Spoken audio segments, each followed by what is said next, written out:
Bismillahirrahmanirrahim. Assalamualaikum warahmatullahi wabarakatuh.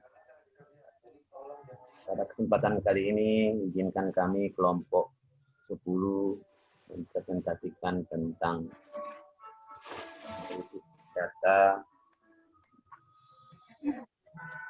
pada program vokasi di Sekolah Tinggi Manajemen Informatika dan Komputer Teknik. Presentasi kali ini diampu oleh dosen Ibu Profesor Dr. Emma Utami, SI Enkom. Kelompok 10 ini berjumlah sebanyak 5 orang. Yang pertama, Mas Reza Riansyah, Mas Ardi Sudarmanto, saya sendiri Abdul Majid, Muhammad Haris Jailani, dan Mas Rizky. Mohon maaf sebelumnya Bu Prof, bahwa Mas Rizky Fahmi ini dalam presentasi kali ini tidak mempunyai kontribusi, sehingga kami hanya mempresentasikan berempat, mungkin karena alasan dan alasan-alasan tertentu dari beliau. Kami juga sudah menghubungi via WhatsApp, cuman tidak ada tanggapan. Ya, selanjutnya kami akan menjelaskan objek data yang menjadi fokus kami dalam analisis data ini adalah program vokasi pada Sekolah Tinggi Manajemen Informatika dan Komputer DCI, Teknik DCI Tasikmalaya. Adapun sumber data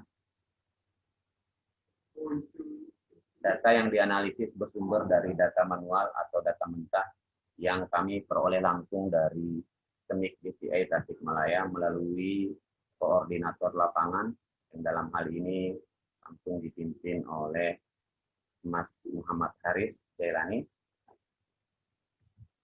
Ragam bentuk data ini menjadi fokus analisis tersaji dalam bentuk worksheet dan workbook menggunakan Microsoft Excel dan Microsoft Word.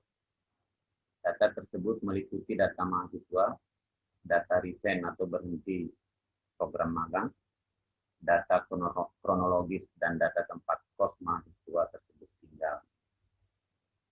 Ini beberapa ragam bentuk data yang akan kami analisis. Kenapa data penting dianalisis?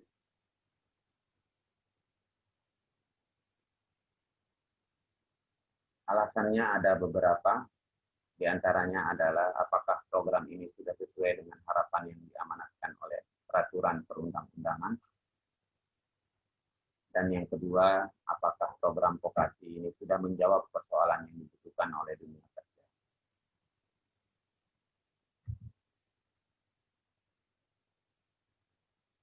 Selanjutnya adalah dasar analisis data. Ada beberapa dasar atau aturan kenapa analisis data pada program vokasi ini kami lakukan. Di antaranya adalah Undang-Undang RI nomor 20 tahun 2003 tentang Sistem Pendidikan Nasional. Yang kedua, Peraturan Pemerintah Republik Indonesia nomor 4 tahun 2014 tentang penyelenggaraan pendidikan tinggi dan pengelolaan perguruan tinggi. Yang ketiga, Peraturan Menteri Riset, Teknologi dan Pendidikan Tinggi Republik Indonesia nomor 54 tahun 2018 tentang penyelenggaraan program diploma dalam sistem terbuka pada perguruan tinggi. Dan yang terakhir, Memorandum of Understanding antara Teknik DCI dengan PT Piranti Teknik Indonesia. Selanjutnya, slide berikutnya akan dipresentasikan atau akan dijelaskan oleh Mas Muhammad Ardi. Waktu dan tempat kami silakan. Ya, terima kasih Pak Masjid. Saya akan menjelaskan tahap awal pengumpulan data melalui koordinator lapangan. 2. Pengolahan data. Data yang diperoleh berupa bentuk worksheet, workbook, pengguna Microsoft Excel, dan Microsoft Word. Data tersebut meliputi data mahasiswa, data resign, berhenti program magang, data kronologi, dan data tempat kos mahasiswa tersebut. Tinggal 3. Mengisi data yang kosong sangat diperlukan NPM. Mahasiswa dilakukan dengan cara manual melalui pendekatan nama, alamat mahasiswa tersebut, serta melakukan proses penyamaan nama sesuai dengan akta kelahiran. 4. Tahap akhir, menyimpan data tersebut dalam format file CSV dan diimport ke MySQL di XAMPP. Selanjutnya,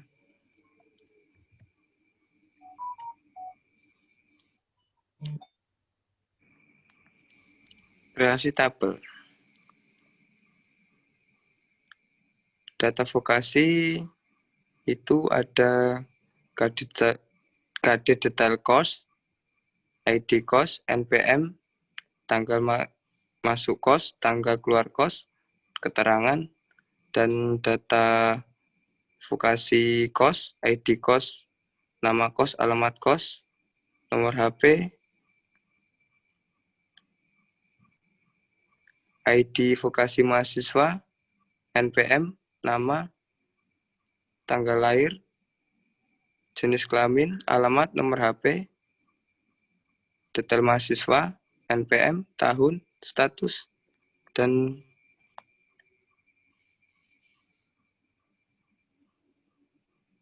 data resign, ID resign, NPM, tanggal masuk, tanggal resign, keterangan resign.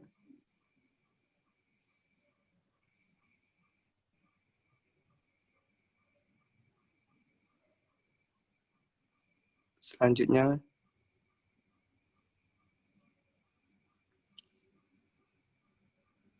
data tabel meliputi tabel mahasiswa, ada NPM, nama, tanggal lahir, jenis kelamin, alamat, nomor HP,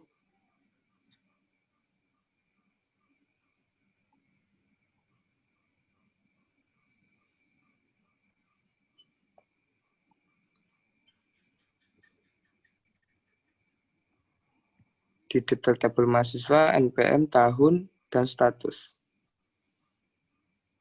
Data tabel resign, ada ID resign, NPM, tanggal masuk, tanggal resign, keterangan resign.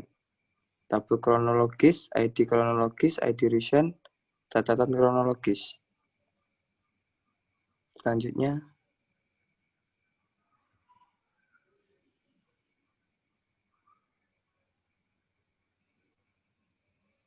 tabel kos, ada ID kos, nama kos, alamat kos, nomor HP kos, dan di ID tabel kos ada KD detail kos, ID kos, NPM, tanggal masuk kos, tanggal keluar kos, dan keterangan.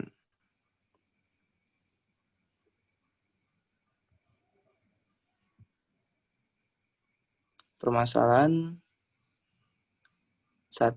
Terjadinya peningkatan jumlah mahasiswa vokasi yang resign. 2. Ruang lingkup pendaftar calon mahasiswa vokasi masih sempit. Selanjutnya,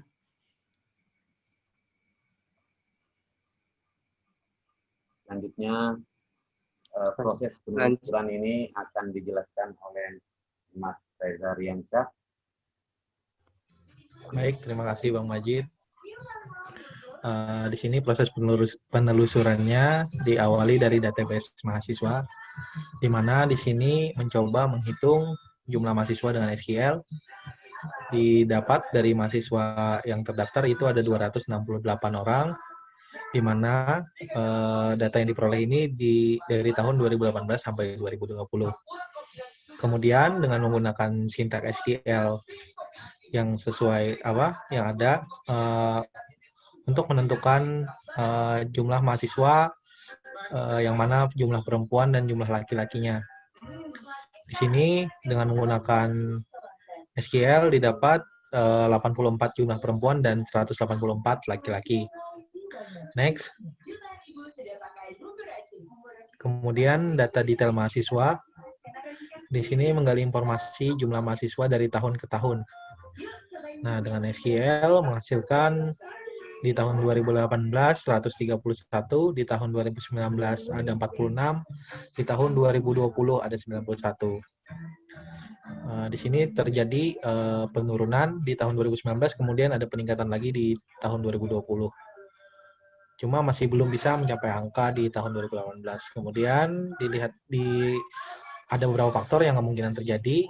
Pertama, jumlah mahasiswa yang mendaftar sedikit karena kurangnya promosi dan kurangnya menjaring calon mahasiswa atau lingkup yang sempit. Kemudian yang ketiga, penginputan data yang masih belum selesai atau tersimpan di database yang berbeda. Artinya file database ini terpisah sehingga jumlahnya lebih sedikit begitu. Kemudian menggali informasi dari status mahasiswa. Di sini dibagi dua, ada mahasiswa aktif dan mahasiswa non-aktif atau mahasiswa yang resign. Dari data tersebut ternyata cukup banyak mahasiswa yang resign itu sekitar 89 mahasiswa dan mahasiswa aktif 179 atau kalau dipresentasikan 33% mahasiswa yang resign. Next, Bang. Nah, dapat dilihat beberapa faktor ada beberapa faktor yang menyebabkan mahasiswa resign atau nonaktif seperti sakit, mengundurkan diri, ada yang diminta orang tua untuk pulang, ada mencari kerja di tempat lain, dan mengundurkan diri ke teman dan lain-lain. Next.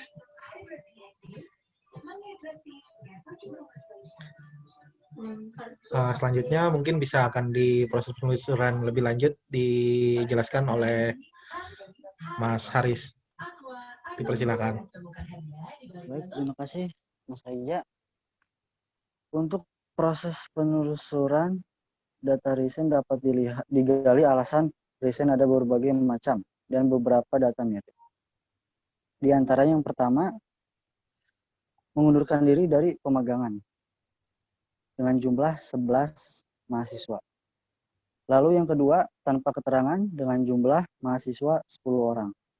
Lalu yang ketiga, mengundurkan diri tanpa keterangan. Ada 4 mahasiswa. Lalu yang keempat, pindah kelas reguler. Ada 3 mahasiswa. Lalu yang kelima, dikarenakan sakit dengan jumlah 3 mahasiswa. Lalu yang keenam, mengundurkan diri dikarenakan kesehatan memburuk. Ada 3 mahasiswa.